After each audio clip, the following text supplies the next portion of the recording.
हाँ जी सर, क्या हाल चाल सर। We are back.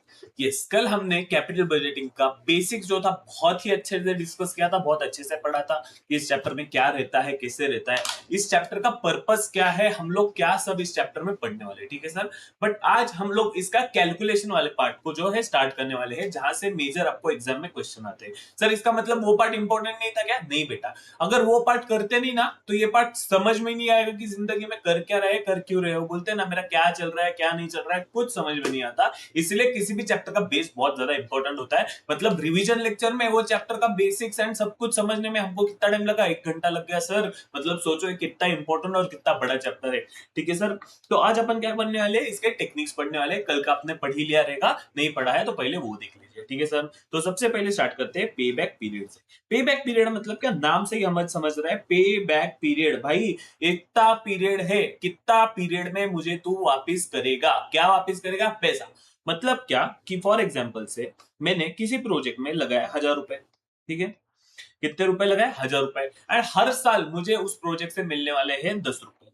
तो मैं क्या करूंगा? सीधा कैलकुलेशन करूंगा ना भाई, सिंपल है। मैंने लगाया 1,000, मुझे हर साल मिल रहे 10 रुपए। मतलब क्या, मैं मेरे को अगर पूरा प्रोजेक्ट रिकवर करना है तो मेरे को लगेंगे 100 साल। 100 साल भाई, इतनी तो इंसान की उम्र ही नहीं होती। बहुत बकवास प्रोजेक्ट है, इसको खारिज कर दो, इसको डिसमिस कर दो, ये प्रोजेक्ट में हम इन्वेस्ट नहीं करेंगे। ऑन द अदर हैंड, अगर ऐसा रहेगा कि मैंने किसी प्रोजेक्ट में लगाया 1 लाख रुपए, सर 1 लाख इतने ज्यादा, यस 1 लाख रुपए लगाए, और हर साल मुझे इस प्रोजेक्ट से मिल रहे कितने रुपए? 50,000 रुपए। मतलब हर साल मैं इस प्रोजेक्ट से 50,000 रुपए कमाऊंगा। तो सर बट यहाँ पे डिस्काउंटिंग फैक्टर, अरे नहीं बेटा, बोला ना आपको नॉन डिस्काउंटेड कैश फ्लो में ये सब आ रहा है, तो डिस्काउंटिंग के फैक्टर को इग्नोर करो अभी के लिए। तो ये क्या हो गया? 2 साल में ही मेरा पैसा जो है वो रिकवर हो जाएगा। तो भाई ये प्रोजेक्ट है तो ये मैं सिलेक्ट करूंगा, 2 साल में ही मेरा पैसा जो है रिकवर हो जाएगा। तो इसे बोलते हैं पे बैक पीरियड। की मतलब number of years to recover the original investment by net returns before depreciation but after tax. ठीक है सर। सो इसका क्या हो गया कि formula for uniform cash flow का initial investment divided by annual cash inflows. ठीक है सर। एंड अगर मेरे कैश इनफ्लोज यूनिफॉर्म नहीं है, यूनिफॉर्म नहीं है मतलब क्या? कभी मेरे को 20,000 आ रहे, कभी 50,000 आ रहे, कभी 60,000 आ रहे, कभी 1 लाख आ रहे। ठीक है। उस केस में आप कैलकुलेशन कैसे करोगे? हो सकता है ना, ऐसा थोड़ी है कि मेरे बिजनेस में डाला कि भाई मैं बिजनेस में 50,000 रुपए कमाऊंगा, इस साल 50,000 रुपए ही कमाऊंगा। 50,000 रुपए जब तक नहीं कमाऊंगा तब तक मेरा दुकान बंद नहीं करूंगा। एंड जिस दिन मेरा 50,000 कमाई होगी, मैं दुकान बंद कर दूंगा, उस साल में दुकान खोलूंगा ही नहीं। ऐसा कभी होता है क्या? नहीं बेटा। तो इस केस में क्या होता है ना, इस केस में हमको कुछ थोड़ी सी एडजस्टमेंट करनी पड़ती है, जिसको हम बोलते हैं थोड़े से स्टेप्स फॉलो करने पड़ते हैं। क्या पन्नू करना पड़ता है? सबसे पहले इनिशियल इन्वेस्टमेंट। इनिशियल इन्वेस्टमेंट क्या है वो तो हमको पता ही है, जैसे कि ऊपर के एग्जांपल में अपना कितना था initial investment? 1 lakh rupees. Yes sir. फिर डिटरमाइन करो, क्या डिटरमाइन करो? Cash inflows after tax for each year. Sir हम लोगों ने देखा था ना ऊपर कितने मिल रहे हैं मेरे को? हर साल 50,000 रुपए मिल रहे हैं। तो वैसे ही डिटरमाइन करो कि मेरे को हर साल कितने रुपए मिल रहे हैं। ऐसे हो सकता है एक साल मुझे 20,000 मिले, एक साल मुझे 50,000 मिले, एक साल मुझे 30,000 रुपए मिले, एक्सेट्रा। ठीक है sir. Determine cumulative cash flows after tax. मतलब क्या क्यूमुलेटिव? मतलब क्या? फर्स्ट ईयर का क्या कितना हो गया? 20,000। सेकंड ईयर का कितना हुआ? 20,000 प्लस 50,000, मतलब 70,000 रुपए मेरे फर्स्ट सेकंड ईयर में आ गए। थर्ड ईयर में कितने आ गए? 1 लाख रुपए जो है थर्ड ईयर तक आ गए। इसको बोलते हैं क्यूमुलेटिव। क्यूमुलेटिव मतलब आज तक का टोटल कैश फ्लो क्या है। Determine the year in which cumulative cash flow after tax exceed initial investment. हमारे एग्जाम्पल में क्या हो गया? हमारे एग्जाम्पल में थर्ड ईयर में ही हमारा कैश फ्लो जो है वो एक्सीड हो जाएगा। ठीक है सर। यस। सो सेम चीज हम यहाँ पे फॉलो कर रहे हैं। उसके बाद हमको क्या कंप्यूट करना है? कंप्यूट करना है पे बैक पीरियड। कैसे कंप्यूट करेंगे? सिंपल है भाई, मैंने कितना लगाया और कितना मिला, कितना लगाया कितना मिला, इन दोनों को अगर हम कंपेयर करेंगे तो हमको मिल जाएगा मेरा पे बैक पीरियड। Yes sir. तो पे बैक पीरियड को एक और बोला जाता है टाइम पीरियड। टाइम पीरियड मतलब क्या? कितने टाइम में मेरा पीरियड जो है इनिशियल इन्वेस्टमेंट जो है वो रिकवर हो गया। Yes sir. सो इस प्रोजेक्ट की इस जो एडजस्टमेंट है इस कंसेप्ट में कुछ है ना अपने को एक्सेप्टेंस या रिजेक्शन क्राइटेरिया हो जाएगी। ठीक है। बुक से पहले बाद में पढ़ेंगे। पहले समझ लो कि क्या हो सकता है। मुझे एक बात बोलो, आप लोगों के पास 10 प्रोजेक्ट है। 10 प्रोजेक्ट नहीं है, अब चलो एक काम करो, आप लोगों के पास है ना 3 प्रोजेक्ट है। फर्स्ट प्रोजेक्ट का पेबैक पीरियड है 5 साल, सेकंड प्रोजेक्ट का पेबैक पीरियड है 3 साल, एंड थर्ड प्रोजेक्ट का पेबैक पीरियड है 4 साल। ठीक है सर। तो आप इनमें से कौन सा पेबैक पीरियड सिलेक्ट करोगे? ठीक है, अदर थिंग्स भूल जाओ, अदर सब चीजें भूल जाओ, मेरे को सिर्फ पे बैक पीरियड के हिसाब से बताओ।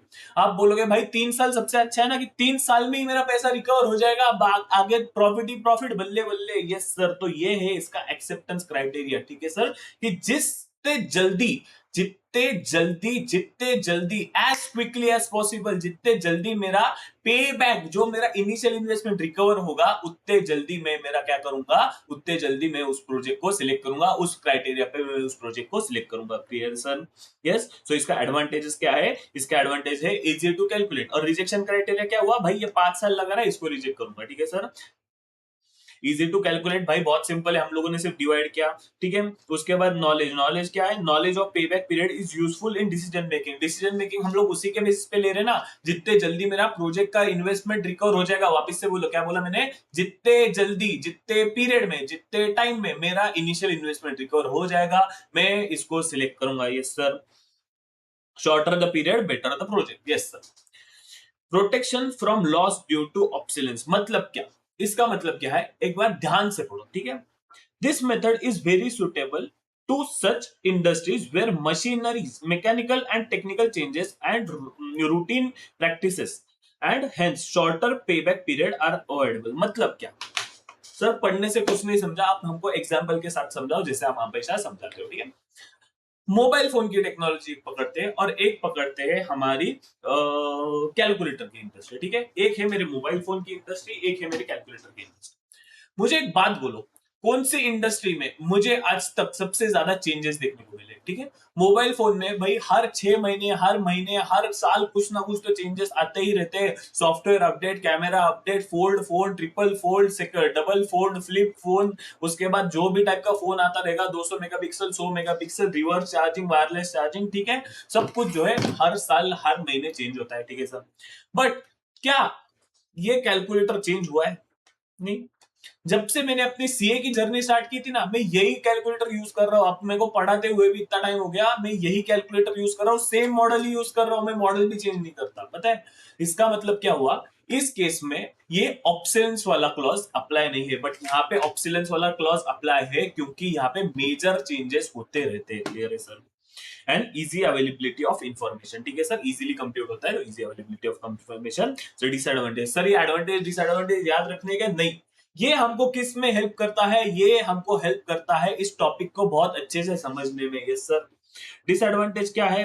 कि ये fail in taking cash flow after पे बैक पीरियड। मतलब क्या कि सर ये ना अपने जो स्पेसिस पे कैलकुलेट किया कि मैंने 3 साल का प्रोजेक्ट सिलेक्ट किया और हमने 5 साल का प्रोजेक्ट को रिजेक्ट किया, बट ऐसा हो सकता है 3 साल के बाद ये प्रोजेक्ट हर साल मेरे को 10,000 का कैश इनफ्लो दे रहा है, बट ये वाला जो प्रोजेक्ट था 5 साल वाला जिसको आपने रिजेक्ट किया, वो मेरे को 5 साल के बाद हर साल 10 लाख रुपए का कैश इनफ्लो दे रहा है। भाई आपने कितना बड़ा नुकसान कर लिया, अपना देख लो। ठीक है sir. So does not consider time value of money, भाई नॉन डिस्काउंटिंग कैश फ्लो है। उसके बाद इंटरेस्ट फैक्टर को भी कंसिडर नहीं करता। Maximization of market value not possible obviously, and failure in taking magnitude and timing of cash flow. ठीक है सर। पे बैक रेसिप्रोकल, आप मेरे को एक बात बोलो, रेसिप्रोकल मतलब क्या? उल्टा रेसिप्रोकल मतलब क्या? उल्टा। पहले हम क्या कैलकुलेट कर रहे थे? कितना टाइम लगा, कितना टाइम लगा, मतलब क्या? Initial investment divided by annual cash inflows. ठीक है sir.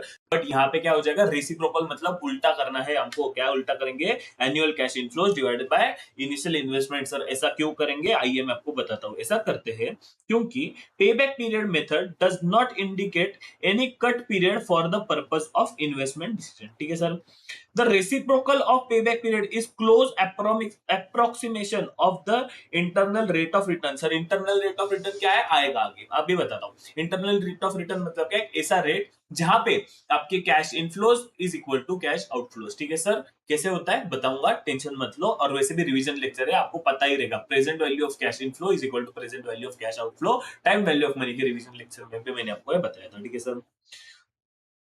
If the life of the project is least twice the payback period and project generation equal amounts cash inflows। ठीक है सर। तो कुछ नहीं करना है हमको, यहाँ पे क्या करना है?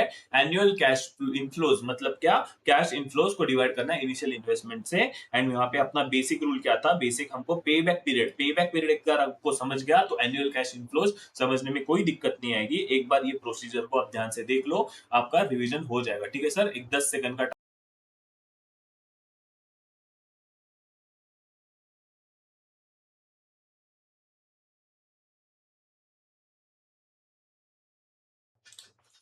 Let's move forward guys. पे बैक प्रॉफिटेबिलिटी, नाम से आप क्या समझ रहे हैं? आपको पे बैक प्रॉफिटेबिलिटी मतलब क्या? सर इस केस में क्या होता है ना, पे बैक प्रॉफिटेबिलिटी मतलब net cash inflows after tax after recovering initial investment. भाई जहां पे प्रॉफिटेबिलिटी आएगा वहां पे क्या होगा, हमारा खर्चा माइनस हो जाएगा। मतलब क्या, पे बैक प्रॉफिटेबिलिटी मतलब आपको प्रॉफिट कितना हो रहा है, इसका मतलब क्या है? Profitability beyond the pay back period is not taken into consideration in पे बैक पीरियड मेथड, ऑब्वियसली, क्योंकि वहां पे हम क्या कैलकुलेट कर रहे थे, सिर्फ मेरा कैश इनफ्लोज, सिर्फ मेरा कैश इनफ्लोज कितने टाइम में मेरा इनिशियल इन्वेस्टमेंट रिकवर करेगा, वही हम वहां पे रिकवर, वही पे हम वहां पे हम वही चीज ये कर रहे थे, कंसिडर कर रहे थे। बट यहाँ पे क्या हुआ, the projects with higher payback period are rejected. Obviously वो 5 साल वाले को हमने रिजेक्ट किया, 3 साल वाले को हमने एक्सेप्ट किया। ठीक है, such projects with longer life में generate higher benefits after recovering initial investment. Sir ये तो आपने सब एक्सप्लेन किया, ऐसा ही लग रहा है। यस, इसलिए मैं यहाँ पे सिर्फ पढ़ रहा था, आपको एक्सप्लेन नहीं कर रहा था, क्योंकि मैंने क्या बोला था, ऐसा हो सकता है वो 3 साल वाला प्रोजेक्ट आपको क्या दे रहा है, आपको 3 साल वाला प्रोजेक्ट हर साल 3 साल के बाद सिर्फ 10-10 हजार दे रहा है, बट 5 साल वाला प्रोजेक्ट क्या दे रहा था, 5 साल वाला प्रोजेक्ट आपको 10-10 लाख रुपए दे रहा था। वो अपनी गलती कर दी वहां पे मिस करके। इन पे बैक प्रॉफिटेबिलिटी मेथड ये गलती हम यहाँ पे नहीं करेंगे, ये गलती हम यहाँ पे नहीं करेंगे, याद से सुनो, ये हम गलती नहीं करेंगे। The profitability beyond the pay back period, mark करो यहाँ पे, beyond the pay back period is considered and project generating higher benefits after recovering of initial investment as considered for selection। Clear है सर? मतलब क्या करेगा हमारा पे back profitability, क्या करेगा, net cash inflows after tax after recovering initial investment. मतलब उसके बाद क्या, आफ्टर रिकवरिंग इनिशियल इन्वेस्टमेंट मतलब क्या हुआ, 3 साल के बाद, 3 साल तक मेरा इनिशियल इन्वेस्टमेंट रिकवरी हुआ था, 3 साल लगा था इनिशियल इन्वेस्टमेंट का रिकवरी होने का, उसके बाद के cash inflows, net cash inflows after tax, उसके बाद के इनफ्लोज को ये कंसीडर करता है। तो total net cash inflows minus initial investment. Clear है सर? अगर फॉर्मूला के टर्म्स से कैलकुलेट करोगे तो क्या करेंगे, total inflows minus outflow, simple करोगे। या फिर इन्वेस्टमेंट, मेरा जो इन्वेस्टमेंट रिकवर कब हुआ, 3 साल के बाद हुआ, 3 साल के बाद मेरा इन्वेस्टमेंट रिकवर हुआ, 3 साल में मेरा इन्वेस्टमेंट रिकवर हुआ, तो इसके बाद के कैश फ्लोज को कंसिडर करो। एक तो क्या कर सकते हो, सिंपल है भाई, लॉजिकली नहीं, अगर ये मैं कंसेप्ट नहीं पढ़ाता तो भी आप क्या करते हैं, प्रॉफिट कैसे कैलकुलेट करते हैं, इनफ्लो माइनस आउटफ्लो। ठीक है सर? बट यही सेम चीज हम लोग इस तरीके से भी कर सकते हैं कि जितना टाइम लगा, मेरे को 3 साल लगे मेरा इनिशियल इन्वेस्टमेंट रिकवर करने के लिए, उसके बाद जो भी मेरा इनफ्लो होगा, जो भी मेरा इनफ्लो होगा, वो क्या होगा, मेरा प्रॉफिट होगा। तो वही चीज हम लोग वहां पे कंसिडर कर रहे हैं, यहाँ पे कंसिडर कर रहे हैं पे बैक प्रॉफिटेबिलिटी में। क्लियर है sir? Accounting rate of return यहाँ पे मार्क कर दो, या फिर इसको एवरेज रेट ऑफ रिटर्न भी बोलते हैं, इसके क्वेश्चंस आते हैं ARR मेथड के। क्लियर है सर? तो सबसे पहले आपको क्या समझाया मैंने, सबसे पहले आपको समझाया मैंने कि हमारा पे बैक पीरियड क्या है। पे बैक पीरियड क्या है, time recover for initial investment का recovery, time required for initial investment का रिकवरी, मतलब क्या, initial investment divided by annual cash inflows. ठीक है, अगर अलग अलग रहेंगे तो क्या करेंगे, हम क्यूमुलेटिव मेथड को यूज करेंगे, क्यूमुलेटिवली हम कैलकुलेट करेंगे, फिर इसका टोटल निकालेंगे। ठीक है सर? रेसिप्रोकल में क्या हो जाएगा, रेसिप्रोकल में सब उल्टा हो जाएगा, हम लोग क्या करेंगे, कैश इनफ्लोज को डिवाइड करेंगे इनिशियल इन्वेस्टमेंट से। और पेबैक प्रॉफिटेबिलिटी मतलब क्या, जिस टाइम में मेरा इनिशियल इन्वेस्टमेंट रिकवर हो गया, 3 साल में मेरा इनिशियल इन्वेस्टमेंट रिकवर हो गया, उसके बाद का जो भी कैश फ्लो है मैं उसको कंसिडर करूंगा यहाँ पे प्रॉफिटेबिलिटी में। क्यों? क्योंकि भाई एक बार मेरा कॉस्ट रिकवर हो गया, उसके बाद जो भी आएगा मेरा प्रॉफिट ही प्रॉफिट है, बल्ले ही बल्ले है।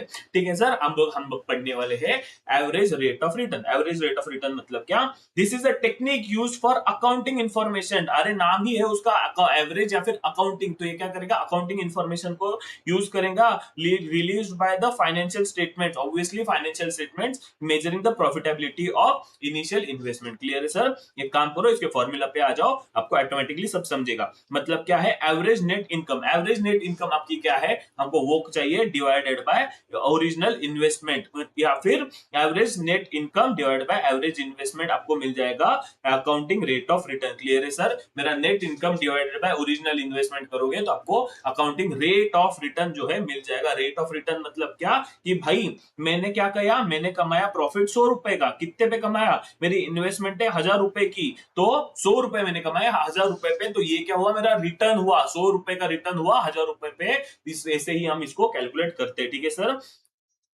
इसको वापस इसके भी एडवांटेज डिसएडवांटेजेस दिए, क्या है, इजी टू अंडरस्टैंड सेम चीज, एंड डिसएडवांटेज में वापस से वही चीज है कि it ignores the length of the project, वापस से वो चीज टाइम वैल्यू ऑफ मनी को इग्नोर करता है, एंड सेम चीज, ठीक है sir. Acceptance and decision criteria, इसमें क्या रहेगा, the project would qualify to be accepted if ARR is higher than minimum desired ARR, मतलब क्या, कि फॉर एग्जांपल से इसको अगर मैं इंटू 100 कर दूंगा तो क्या मुझे मिल जाएगा, परसेंटेज में मिल जाएगा। सो करो कैलकुलेट, ऑब्वियसली 10% आने वाला मेरे को पता है, 100 डिवाइडेड बाय 1000 इंटू 100, तो ये क्या होगा, मेरा आंसर आ जाएगा 10% का।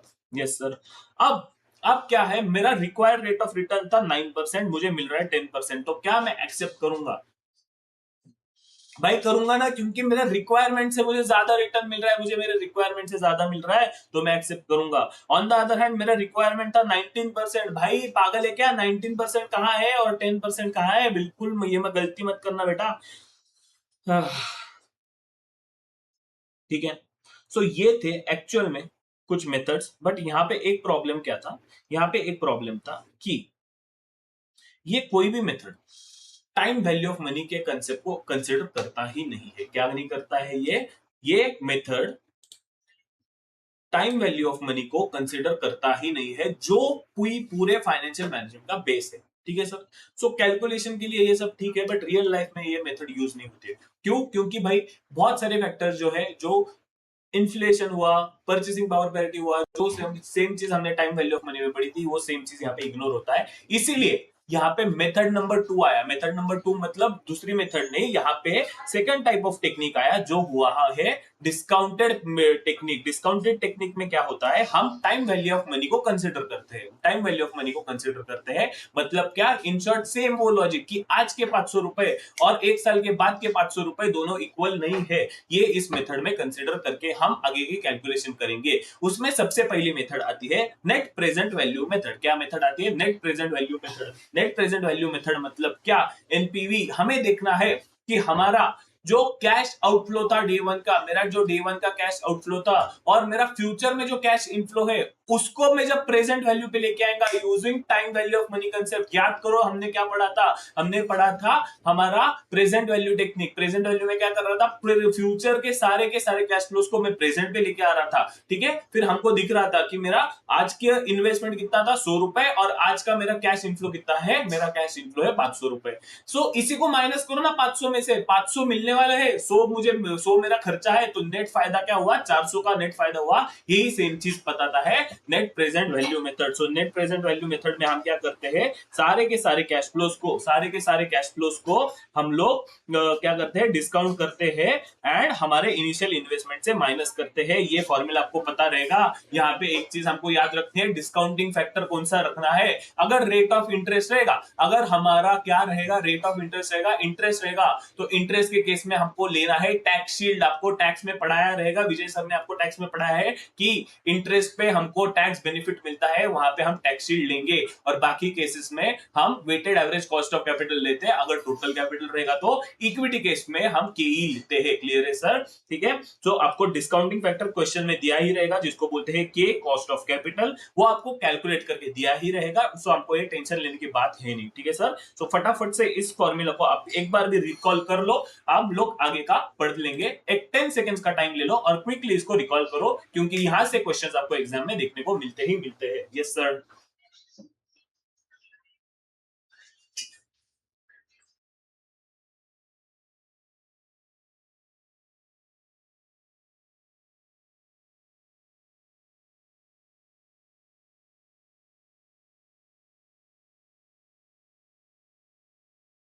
Let's move forward. ठीक है। एक्सेप्ट एंड रिजेक्ट डिसीजन क्या रहेगा? ऑब्वियसली फायदा होता रहेगा तो एक्सेप्ट करेंगे, नुकसान होता रहेगा तो रिजेक्ट करेंगे। फायदा होता रहेगा तो एक्सेप्ट करेंगे, नुकसान होता रहेगा तो रिजेक्ट करेंगे। फायदा मतलब क्या, अगर मेरा आउटफ्लो ज्यादा है डे वन का और मेरा present value of cash inflow कम है, तो क्या होगा, मुझे नुकसान हो जाएगा। 100 रुपए मेरा खर्चा है, 50 रुपए मेरा इनफ्लो है, तो क्या हुआ, मुझे 50 रुपए का लॉस हो गया। उस केस में मैं इस प्रोजेक्ट को रिजेक्ट करूंगा। और अगर मेरा इनफ्लो 150 रुपया है और कॉस्ट मेरी 100 रुपए है, तो मेरा क्या हुआ, एनपीवी पॉजिटिव हुआ, +50 हुआ, तो उस केस में मैं इस प्रोजेक्ट को एक्सेप्ट करूंगा। Yes sir. मेरा पेंसिल कहीं तो गिर गया है, एक सेकंड भूल गई।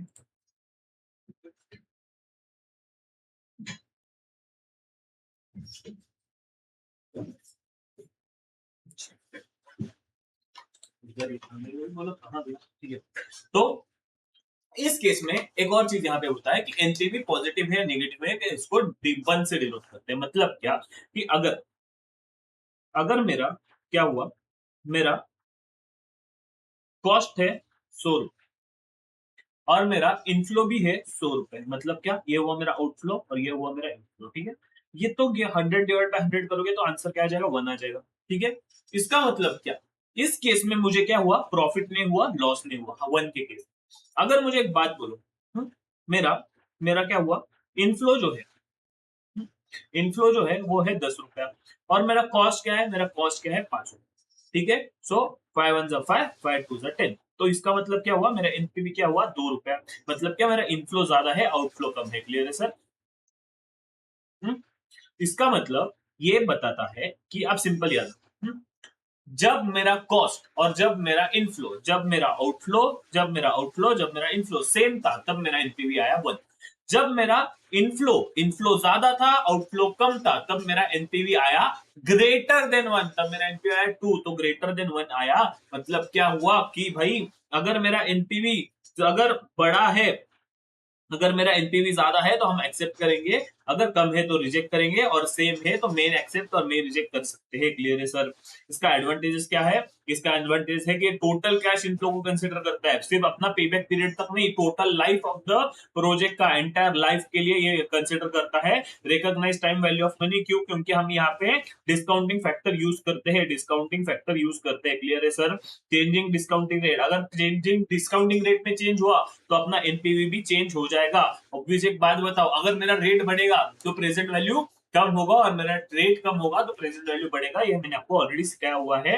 Best in mutually exclusive project. Exclusive project मतलब क्या, मुझे प्रोजेक्ट ए सिलेक्ट करना है, प्रोजेक्ट बी सिलेक्ट करना है, प्रोजेक्ट सी सिलेक्ट करना है, इन तीनों में से कोई तो एक प्रोजेक्ट सिलेक्ट करना है जिनका आपस में कोई संबंध नहीं है। तो मैं ऐसा प्रोजेक्ट सिलेक्ट करूंगा जहां पे मुझे एनपीवी सबसे ज्यादा है, ज्यादा से ज्यादा जहां पे मुझे प्रॉफिट मिले, तो मैं वो प्रोजेक्ट जो है सिलेक्ट करूंगा। क्लियर है sir? And maximization of shareholders wealth, क्योंकि यहाँ पे हम टोटल चीजें कंसिडर करते हैं, including time value of money, including total life का इनफ्लो एंड आउटफ्लो। आउटफ्लो तो डे 1 पे ही होता है, कभी कभी डे के बाद में भी आउटफ्लो हो सकता है, डे 1 के बाद में भी आउटफ्लो होता है। कैसे होगा भाई? ऐसा हो सकता है 2 साल के बाद मुझे एक बड़ा रिपेयर करना पड़ेगा। ठीक है, तो मैं क्या करूंगा, उस साल में मुझे इनफ्लो हुआ 10 रुपए का, बड़ा रिपेयर करना पड़े 2 रुपए का, तो मैं 8 रुपए का नेट इनफ्लो कंसिडर करूंगा। क्लियर है सर? यस। डिसएडवांटेज क्या है, डिफिकल्ट टू अंडरस्टैंड, बट हमने तो बहुत अच्छे से इसको समझ लिया। ठीक है, अभी एक डिस्काउंट रेट पे मतलब सब है। Comparable projects involve in different amount does not give solution to comparable projects involve in different amount and does not give correct answer in question when alternative project limited funds are available in unequal life. Clear है sir? इतना कुछ important है नहीं, मैंने आपको concept के through सारा कुछ बता दिया है इसके बारे में। क्लियर है सर? उसके बाद आता है पीआई इंडेक्स। पीआई मतलब क्या, प्रॉफिटेबिलिटी इंडेक्स। ठीक है, अगर ये आपको किसी को कंसिडर करना है तो आप कर सकते हो। 1 मिनट ले।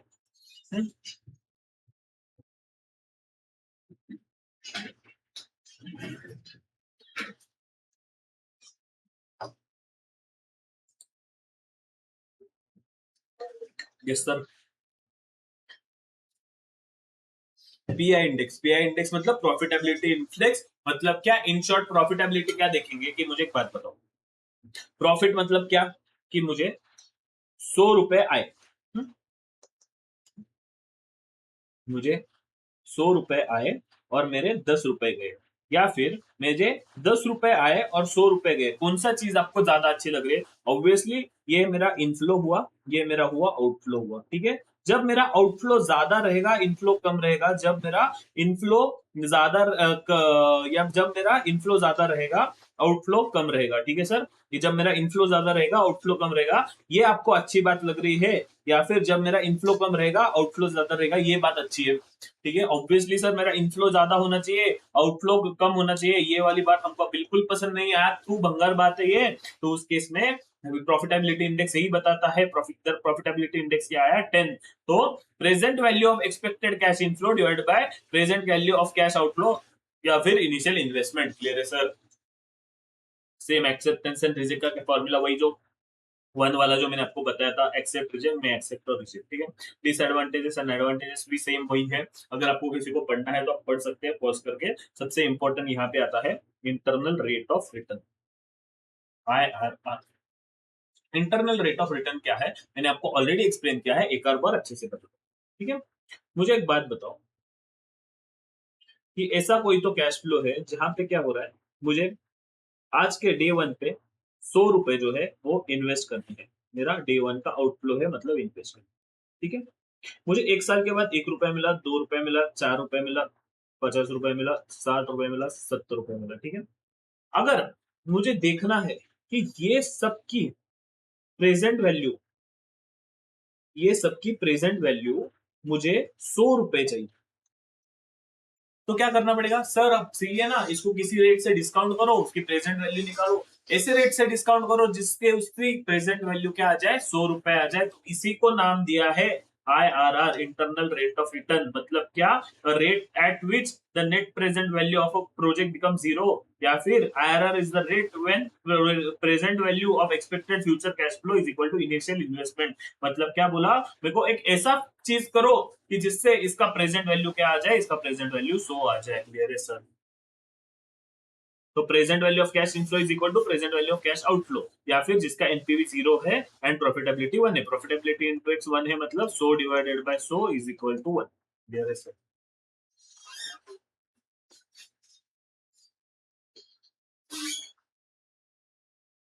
तो सेम चीज यहाँ पे कैश फ्लोस को हम डिस्काउंट करेंगे जैसे हमने ऊपर पढ़ा था, और ये टर्मिनल कैश फ्लो को भी हम डिस्काउंट करेंगे एक ऐसे रेट से जिससे हमारा कैश फ्लो क्या आ जाएगा, 0 आ जाएगा। इसका एक फॉर्मूला दिया है, present value of expected cash inflows divided by 1 plus R का power N plus initial investment. I और आर एक सेम चीज है, अपना इसका डिस्काउंट रेट, ठीक है sir.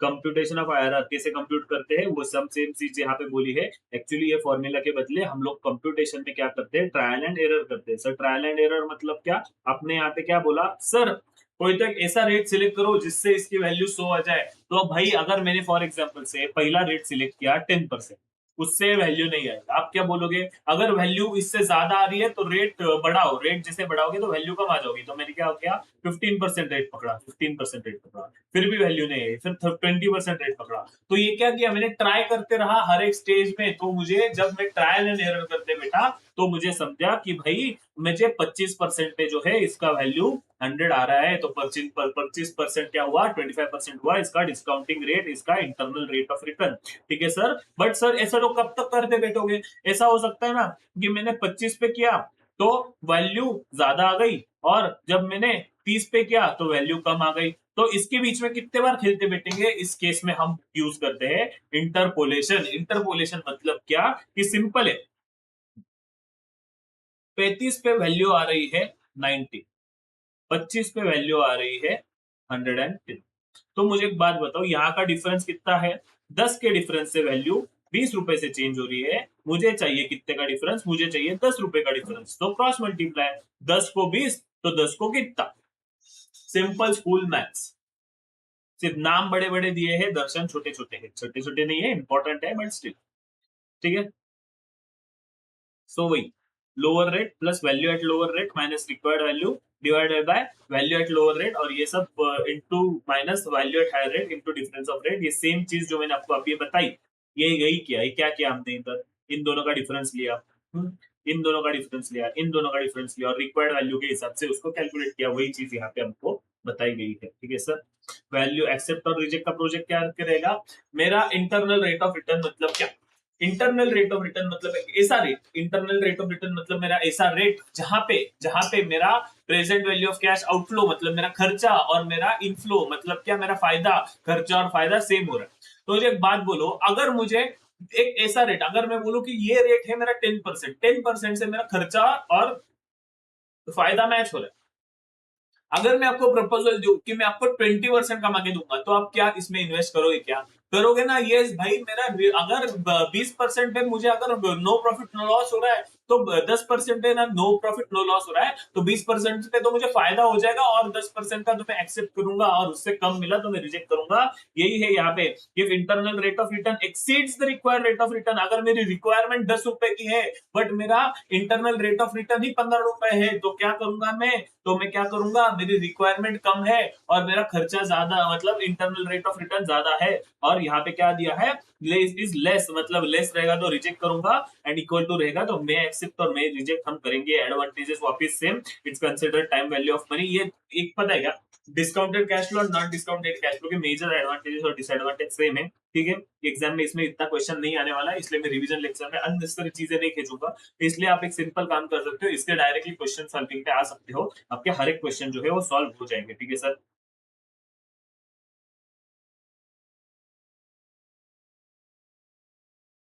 Discounted pay back period, अब हमने ऊपर क्या पढ़ा था, पे बैक पीरियड, वो क्या कर रहा था, 100 रुपए, 200 रुपए, 300 रुपए, इन तीनों को डायरेक्टली ऐड कर रहा था। ये क्या बोल रहा है, भाई ऐसे मत कर, इसको हर एक चीज को डिस्काउंट कर, 1+r कर, यहाँ पे सेकंड ईयर का है ना तो 1+r का पावर 2 कर, यहाँ पे थर्ड ईयर का है ना तो 1+r का पावर 3 कर, ये सब चीजें कर यहाँ पे।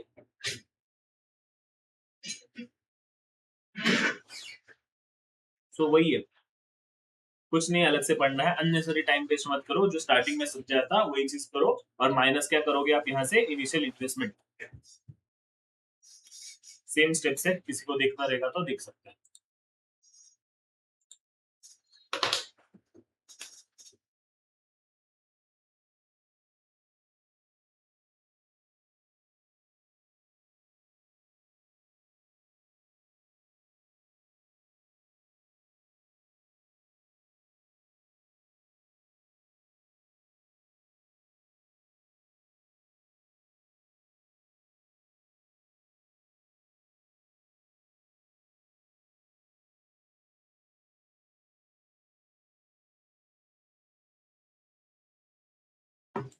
चले सर, ये क्या बोला मैंने आपको, total investment divided bye discounted annual cash flow and uneven रहेगा तो भी हम सेम तरीके से करेंगे, एक्सेप्ट रिजेक्ट सेम सेम है। इन दोनों में डिफरेंस क्या है, पे back period versus discounted pay back period का। अब आपको मेरे को ये एक्सप्लेन करने की जरूरत नहीं है, आप खुद इसको लॉजिकली समझ के कर सकते हो। क्या है सर, कि time required for the project to collect break even in cash collection, और यहाँ पे क्या है, not based only on cash flows but when it occurs मतलब क्या, ये कंसिडर करता है time value of money, clear है sir, not follow time value of money, follows time value of money, yes. Modified NPV, modified NPV मतलब क्या, yes, modified NPV मतलब हम जो सेम ऊपर चीज करते हैं उसमें थोड़ा सा मॉडिफिकेशन करते हैं। One of the limitations of NPV method is that reinvestment rate in case of NPV is cost of capital, मतलब क्या, कि हम लोगों को जो री इन्वेस्टमेंट रेट जो अज्यूम कर रहे थे वो होता है cost of capital he. However in case of modified NPV different री इन्वेस्टमेंट रेट्स आर यूज, मतलब क्या हो गया, कि हम लोग यहाँ पे जो री इन्वेस्ट करे जा रहे हैं ये हम एज्यूम करते हैं कि के कॉस्ट ऑफ कैपिटल पे ही होगा, बट नॉन के इन मॉडिफाइड एनपीवी के केस में क्या होगा, नॉट नेसेसरी ना हर बार कॉस्ट ऑफ कैपिटल के केस में ही होगा, हर बार कॉस्ट ऑफ कैपिटल के रेट पे ही होगा, अलग भी रेट से हो सकता है, तो वो चीज यहाँ पे कंसिडर होता है, क्लियर है sir. Modified internal rate of return भी सेम चीज बताता है। एडजस्टेड एनपीवी क्या है, एडजस्टेड एनपीवी क्या है, weighted average cost of capital is used as discounting factor in case of NPV based on the assumption every project is financed by the same proportion of debt and finance in वो ये क्या हुआ, but the impact of debt financing can be incorporated using adjusted NPV method with the adjustment of tax aspect, मतलब जहां पे हमको tax aspect को consider कर रहे हैं, यहाँ पे एडजस्ट कर रहे हैं, मतलब क्या, एडजस्टेड एनपीवी क्या आ जाएगा, सबसे पहले आपको निकालना है बेस एनपीवी, ज्यादा टेंशन मत लो, मैं जो बता रहा हूँ उतना ध्यान से सुनो, आपके सारे क्वेश्चन सॉल्व हो जाएंगे, जहां पे अननेसेसरी चीजों में कॉम्प्लिकेशन करनी है वो मैं नहीं कर रहा हूँ, पहले ही आपको बता रहा हूँ। सबसे पहले बेस एनपीवी निकालेंगे जो ऊपर हमने निकाला वैसे के वैसे, बस। इसमें क्या करेंगे, इसमें क्या करेंगे हम यहाँ पे करेंगे tax shield arising out of financing decision associated with the project. हम सिर्फ टैक्स का इफेक्ट जो है, टैक्स का जो इफेक्ट है, मतलब क्या, टैक्स का बेनिफिट, टैक्स का बेनिफिट किस पे मिलता है सर, टैक्स का बेनिफिट किस पे मिलता है सर, टैक्स का बेनिफिट किस पे मिलता है सर, टैक्स का बेनिफिट मिलता है इंटरेस्ट पे, डेट फाइनेंसिंग पे, यस सर, तो वो हम यहाँ पे ऐड करेंगे।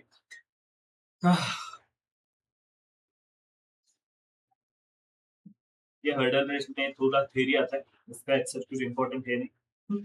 कैपिटल रेस में ये देख लो इधर, ठीक है।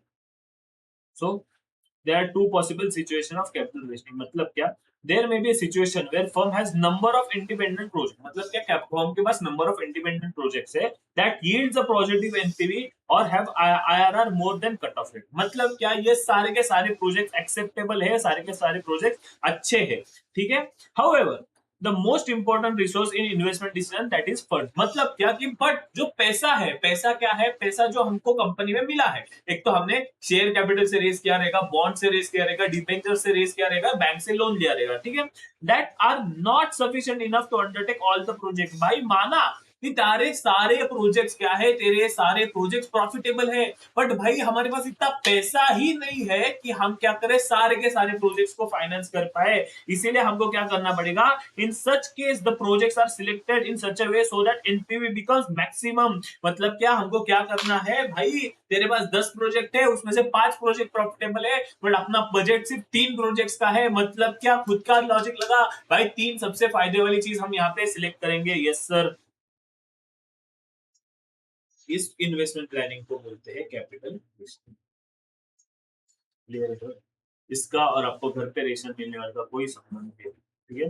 सिर्फ टू पॉसिबल सिचुएशन क्या आ सकती है, ठीक है, वो है divisible project and indivisible project. Divisible project मतलब क्या, rank the projects following pi and arrange them in descending order. Pi मतलब क्या, प्रॉफिटेबिलिटी इंडेक्स, हमने सुना था वो 1 वाला, ठीक है। तो उस केस में क्या होगा कि सारे ये डिविजिबल प्रोजेक्ट है, सारे अलग अलग है, तो उस केस में सबको रैंक कर और जो टॉप वाले रहेंगे, जो तेरे बजट में आते रहेंगे, उसको सिलेक्ट कर, ठीक है sir. Till funds are available मतलब क्या, बजट में आते रहेंगे, वही चीज मैंने आपको हिंदी में सिंपल लैंग्वेज में समझा दी। You determine all the feasible combination of the project and rank them, मतलब क्या कि भाई इधर कैसा है ना, ये बी अगर रहेगा तो सी रहना ही चाहिए, अगर डी रहेगा तो ए का होना जरूरी है, बट बी रहेगा तो डी और ए का कोई संबंध है नहीं, तो ऐसा कॉम्बिनेशन करो कि अगर एक प्रोजेक्ट करूंगा तो दूसरा प्रोजेक्ट होना ही चाहिए, ऐसा क्या प्रोबेबिलिटी है, ये दोनों प्रोजेक्ट इंडिविजुअल हो ही नहीं सकते, ये दोनों साथ में ही चलते हैं, एच और आई, ये भी दो प्रोजेक्ट साथ में चल सकते हैं। तो फिर इसको रैंक करो इन दोनों को कि ये सबसे प्रॉफिटेबल है, फिर ये प्रॉफिटेबल है, फिर ये प्रॉफिटेबल है। तो ये था आपका सारा का सारा revision of capital budgeting, yes sir, in a very very very detail manner, ठीक है। सो ऐसे रिवीजन लेक्चर्स आपको चाहिए रहेंगे तो प्लीज इस कमेंट के नीचे रिवीजन आपको कौन सा टॉपिक का चाहिए वो कमेंट कर दीजिएगा, ऐसे रिवीजन आपको इस चैनल को देखने को मिलेंगे। अगर आपको मेरे डेमो लेक्चर्स देखने हैं तो वो भी तुरंत, तो वो भी आप इस चैनल पे देख सकते हो, ठीक है सर। तो this was C Utkarsh Mehta signing off over.